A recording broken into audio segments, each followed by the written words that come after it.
Okay, may hapon mga kaswertes no, og welcome back sa atong YouTube channel guys. So, maghatag ta og 5 PM tips guys no.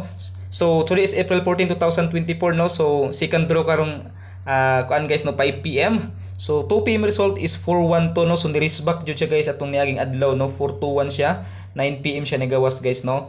So, risback siya, wala tay may mo pa sa risback, ligas atong kuan diri guys no. Giligasan ang atong 4723 guys no sa atong YouTube channel. YouTube channel guys og sa atong Facebook page na 426 guys no. 472 din 426 sa YouTube channel nato diri na to nga guides combination guys no. So ligas jud ta. So try tagbawi karon 9 to 5 PM no. So palaw sa subscribe guys no. I-subscribe niyo atong video. Channel then pareho po share sa atong video guys no. So kini guys akong 5 PM tips is paligas lang ni siya guys sa kuan guys no. Paligas pero di gyapon ta mo kumpiyansa sa atong paligas no. Paligas siya sa atong Facebook page. So first combination natin guys no. So first combination natin guys para sa 5 PM tips no. So meron po ako ditong possible risk back guys na 793 or 763 guys no, syndicate no. So always play tarball, target crumble guys no. So ito po yung ating first combination 793 paliga sa atong Facebook page no. So adto mo sa atong Facebook page guys no kung dili mo ka yun dili ang guides guys no. So ito po yung ating first combination. So disclaimer guys ha, guides and tips only jud akong mahatag sa inyo no. So wala tay sure win diri ano. So sa mga nangaidag sure win guys, wala tay sure win dia no. So guides only lamang po guys no. So yun po yung aking disclaimer no para po mabalaan sa tanan guys no. Wala gid sure win diri ano. So second combination natin guys is meron po ako ditong Scalera na 890 or 860 ang syndicate guys to. Ayo jud mo kalimot guys og baliktad sa 9 no kay basin himon siya size. Then ang size himon siya 9 guys no. So ito po yung ating second combination. So bago ta mohatag sa atong best combination guys is mohatag sa akong angle guide no.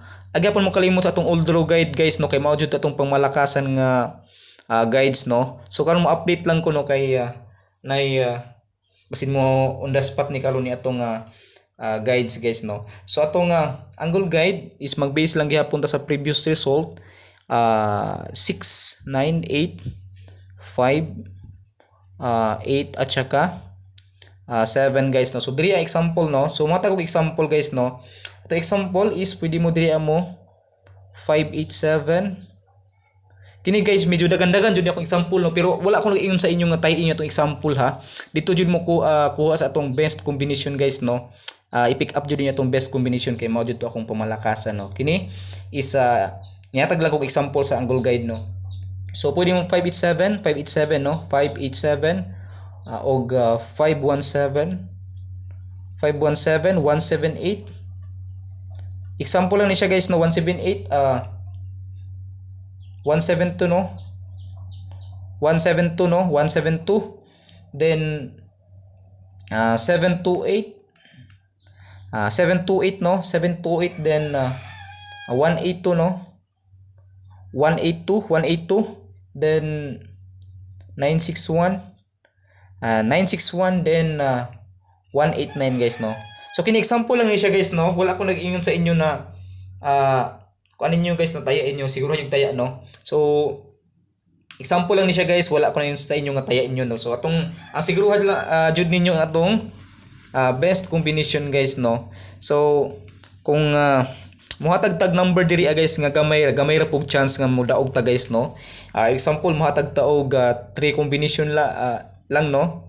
So ang percentage jud guys nga mogawas yun atong numero no. So kay wala man tay sure win diri ano. So almost nara siguro sa mga 10% guys siya mogawas no. 10 or 5% guys no. So kung mohatag tag ko andiri 6 combi or more, so taas gid og chance guys nga modaog ta no. So ang mga kuan diri daghan po kay salamat sa mga kuan guys no, sa mga solid followers ug solid subscribers nato diha nga wala jud sila nibiya guys no, or wala jud mo nibiya sa atong mga guides no. So padayon lang gyapon ta no. So atong last combination guys or best natin ngayong araw ngayong alas 5 guys no. So best number or mayroon po tayo ditong 5, 8 at saka 9 guys, always play, target at saka rumble guys no. So ito lang po guys yung ating guides. So pakisilip po sa atong Facebook page no. At tuwan yun to guys kana dito atong kuan guys no, atong main combination guys no. So yun lang po guys, mag-ingat po kayong lahat at God bless po sa ating lahat. Bye bye.